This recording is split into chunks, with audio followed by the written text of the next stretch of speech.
Respire, ressent, transforme, le podcast pour reprendre votre santé en main après 40 ans. Fatigue persistante, stress chronique, prise de poids inexpliquée, déséquilibre qui s'installe avec le temps, passage par la périménopause ou peut-être déjà la ménopause. Et si tout cela n'était pas une fatalité? Je suis Nadine Barr, naturopathe fonctionnelle et biohack, professeure de yoga et facilitatrice en breathwork. Ma mission, accompagner les femmes de 40 ans et plus à quitter la fatigue, le stress, à retrouver un poids de forme, à corriger leur déséquilibre et à optimiser leur santé pour avancer sereinement dans cette nouvelle étape de leur vie. Dans ce podcast, je vous partage des clés concrètes pour apaiser votre système nerveux et réduire le stress, stabiliser votre énergie grâce à une alimentation adaptée, une nutrition fonctionnelle et non inflammatoire, retrouver un poids de forme dans lequel vous vous sentez bien, bouger intelligemment avec le yoga, les mouvements conscients et le renforcement adapté, respirer en profondeur avec le breathwork pour libérer les tensions physiques et émotionnelles, construire une hygiène de vie durable pour bien vieillir. Ici, un peu de théorie et surtout des outils simples et concrets et applicables dans votre quotidien. Chaque épisode vous aide à mieux comprendre votre corps et à passer à l'action pas à pas. Prête à transformer votre santé? Installez-vous, respirez et laissez-vous guider. Bonjour et bienvenue dans ce nouvel épisode de podcast qui fait suite au précédent épisode où je parlais déjà des analyses. Là, nous allons vraiment voir ce qu'est la confusion entre normal et optimal. Alors, comment est-ce possible ou comment peut-on se sentir aussi mal quand les analyses disent que tout va bien? Je suis persuadée que vous êtes nombreux à avoir déjà entendu cela. Moi-même, j'en ai fait l'expérience pendant plus de 17 ans où les médecins me disaient toujours que tout était parfait alors que moi, j'allais vraiment très très mal et de plus en plus mal. Et donc, la réponse, en fait, elle tient à une distinction fondamentale que l'on n'explique presque jamais aux patients, c'est-à-dire la différence entre les valeurs de référence et les valeurs fonctionnelles optimales. L'objectif, c'est pas en fait d'être dans une norme, mais c'est d'optimiser notre santé. Donc les valeurs en fait que vous voyez sur votre bilan, ce sont donc des chiffres entre parenthèses qui indiquent la norme, répondent à une seule question clinique. Est-ce que vous souffrez, est-ce que vous souffrez d'une maladie avérée? C'est très important, ça change tout, hein. Elles ne répondent pas à une autre question, pourtant tout aussi essentielle, c'est-à-dire est-ce que vos systèmes biologiques fonctionnent de manière optimale? Ces normes, en fait, elles sont calculées à partir d'une moyenne statistique de la population générale, c'est-à-dire une population d'âge et d'état de santé très variés. Et donc, ce sont des gens qui n'ont pas forcément de maladies déclarées au moment du test, mais ça ne veut pas non plus dire qu'elles sont en bonne santé ou en pleine vitalité. Donc la biologie fonctionnelle, elle, s'intéresse à un autre intervalle, c'est-à-dire celui dans lequel vos cellules, vos hormones et vos organes fonctionnent avec le moins de stress physiologique possible. C'est-à-dire c'est la zone de la vraie vitalité.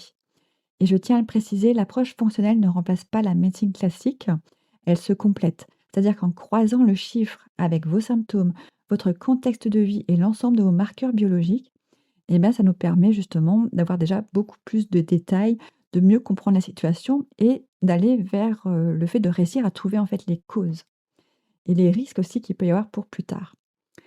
Alors, comme vous savez, j'aime beaucoup partager mes histoires personnelles, pas parce que j'aime en parler, mais simplement parce que ça peut aider certaines personnes qui vivent un peu ce que j'ai pu vivre. Et donc, il faut imaginer que pendant plus de 30 ans, à peu près 30 ans, j'ai été végétarienne à tendance végane, avec des fois des périodes où j'étais plutôt flexitarienne, mais toujours quand même avec une alimentation et une assiette vraiment très, très végétalisée. Et donc, au début, mes analyses étaient toujours nickel, et donc j'étais même plutôt fière de dire à tout le monde que depuis que je suis végétarienne, mes analyses sont vraiment superbes. Sauf qu'il ne faut pas oublier le facteur que, OK, à un moment donné, tout est bien, mais si l'alimentation et tout ce qu'on notre mode de vie, l'hygiène de vie, n'est pas bon, ben, au fur et à mesure, en fait, ça se dégrade sans forcément être visible dans les analyses. Donc ça, c'est un point déjà qui est fondamental à savoir. Et donc mes analyses, elles étaient donc plutôt rassurantes. Malgré tout, au fur et à mesure des années, et notamment au bout d'une quinzaine d'années, mes réserves en fait en fer ont commencé à diminuer. Alors c'était lentement, vraiment très, très lentement, mais je voyais. Mais au début, ça m'alertait pas, ça n'alertait pas du tout le médecin. Et puis donc pendant 17 ans, voilà, ça continuait à baisser jusqu'au jour où mon médecin m'a dit: «Bon là maintenant ça commence quand même, il faudrait pas que ça baisse davantage, on va, supplémenter en fer». Puisque par l'alimentation, malgré que j'avais donc justement amélioré mon alimentation pour augmenter, tout ce qui était apport de fer, en assiette végétarienne, hein, Et ben, ça ne marchait pas. Ensuite, je suis passée avec ces fameux produits, de fer en liquide, tout ce qu'on peut trouver en fait en magasin bio. Mais pareil, ça n'a absolument rien changé. Donc voilà, donc mon médecin a décidé de me supplémenter. Donc je me suis supplémentée pendant près d'une dizaine d'années et malheureusement, ça continuait encore et encore à baisser. Et au contraire, j'ai commencé à avoir d'autres soucis, liés justement à ce trop-plein de fer qui se retrouvait par exemple quand j'ai fait les tests de cheveux, on le trouvait dans mes cheveux, mais pourtant mon corps, ne l'absorbait pas là où il aurait dû l'absorber, donc ça partait ailleurs, créant d'autres soucis. Tout ça parce que pendant donc, encore un 10-15 années de supplémentaire, personne n'a essayé de chercher les causes et moi-même à l'époque, on n'en parlait pas tellement en fait de chercher les causes, donc voilà. Et donc, c'est en me formant à la santé fonctionnelle que j'ai enfin compris, en tout cas, une grande partie du problème qui résidait en fait dans ma capacité d'assimilation intestinale, dans l'état de mon système digestif et donc dans les déséquilibres croisés qui passaient totalement inaperçus lors d'une lecture médicale classique, mais que moi je ressentais fortement dans mon corps, jusqu'au point où mon médecin a dit que voilà, maintenant vous êtes à 7, il faut faire une transfusion. Chose que je n'ai pas faite, heureusement, parce que j'étais dans ma formation, donc voilà, les choses se sont améliorées. Alors cette expérience, elle a profondément transformé ma façon d'accompagner et aujourd'hui, quand j'analyse un bilan, je ne cherche pas seulement à cocher des cases où il faut être dans les normes. En fait, je cherche vraiment à comprendre l'histoire globale que racontent vos cellules et surtout à vous amener vers l'optimisation. C'est ce qu'on veut, on cherche la vitalité positive de notre organisme sur le long terme. Donc nous allons voir maintenant 3 marqueurs concrets. Alors, ce sont des exemples, hein, mais ce sont souvent ceux qui viennent quand même le plus souvent, qu'on remarque dans les analyses. Donc, ce sont 3 exemples qui sont très parlants. Ce sont donc 3 marqueurs que l'on retrouve souvent dans les bilans et qui illustrent parfaitement ce décalage entre la norme et l'optimal. C'est vraiment pour que vous puissiez comprendre, en fait, ce que j'essaye d'expliquer entre ce qui est normal et ce qui est optimum. Le premier, forcément, la ferritine, c'est la protéine qui stocke le fer dans votre organisme. C'est donc votre réservoir. En laboratoire standard, une valeur autour de 15 à 18 microgrammes par litre peut être considérée comme acceptable pour une femme. Techniquement, vous n'êtes pas dans la zone de pathologie déclarée. Alors là, je tiens quand même à préciser, à cette norme-là, c'est là où moi j'ai consulté, après de nombreuses années, un médecin de la mémoire et une neurologue. En fait, ils sont ensemble dans le cabinet, où j'ai passé pendant plusieurs jours des tests à porter des appareils la nuit, parce que j'étais arrivée avec une telle fatigue que j'en pouvais plus. Je pensais vraiment être en burn-out et aussi, parce que j'avais des gros, gros problèmes de mémoire et donc j'avais peur genre je me disais peut-être que l'Alzheimer était déjà pas très loin et donc voilà, je les ai consultés et là, effectivement, donc il y avait des soucis liés à un traumatisme que j'ai vécu enfant, mais en plus, quand ils ont vu donc mon taux de fer, la réponse de la neurologue était de me supplémenter encore en fer alors que je me supplémentais déjà depuis une dizaine d'années. Donc voilà pour vous dire, en fait, c'est vraiment un stade où on peut déjà être vraiment très, très impacté par ce manque de fer dans le corps. Donc, il faut quand même comprendre que donc techniquement, vous n'êtes pas dans une zone donc de pathologie déclarée à 15-18 microgrammes, hein, mais en réalité, donc le NICE, c'est le National Institute for Health and Care Excellence, c'est une référence mondiale. Elle confirme qu'en dessous de 30 microgrammes par litre, on parle déjà de carence en fer et donc, des études cliniques en biologie fonctionnelle montrent qu'en dessous de 50 à 70 microgrammes par litre, votre corps peut déjà déclencher une chute de cheveux. Ce que moi, je vis donc depuis de nombreuses années, hein, énormément de perte de cheveux, une fatigue profonde, de l'anxiété et des difficultés de concentration. À savoir qu'il y a encore beaucoup d'autres symptômes derrière cela, mais il faut quand même savoir qu'à 50-70 microgrammes, c'est ce qu'on dit à peu près donc en médecine fonctionnelle, à savoir que ma neurologue à l'époque me disait d'être plutôt à 150 microgrammes par litre. Donc voilà, donc à 18 microgrammes par litre, vous êtes statistiquement normal pour le laboratoire, mais votre corps, lui, ben, il fonctionne en mode économie d'énergie et moi je peux vous dire, c'était vraiment une période très, très difficile, hein. Ensuite, deuxième marqueur, la vitamine D, très importante. Aujourd'hui en France, ce n'est plus, pris en charge par la sécurité sociale, mais ça coûte pas très cher, ça coûte à peu près, 20 € pour aller faire le test et c'est vraiment important de savoir à quel niveau vous êtes avant de vous supplémenter, mais bon, c'est valable pour tous les suppléments, hein. Donc la vitamine D, c'est bien plus qu'une simple vitamine, parce qu'en fait, c'est pas vraiment une vitamine. C'est une véritable neurohormone essentielle à l'immunité, à la gestion de l'inflammation, à l'humeur et à la synthèse hormonale. Donc la limite de carence pathologique stricte est souvent fixée à 50 nanomoles par litre. Donc si vous êtes à 55, il n'y a pas d'alarme, tout va bien.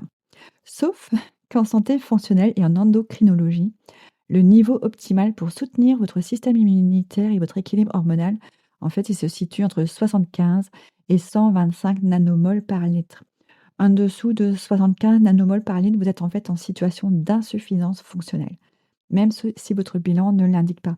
Et la vitamine D est vraiment très importante et je vous invite vraiment, si vous avez besoin de vous supplémenter, prenez de la qualité parce que sinon ça peut faire des dégâts, notamment au niveau de vos artères. Donc vraiment, c'est un point non négligeable d'avoir une vitamine D de qualité. Troisième marqueur, la TSH. Ça aussi, c'est vraiment très important. C'est l'hormone qui commande en fait votre thyroïde et qui lui demande de travailler.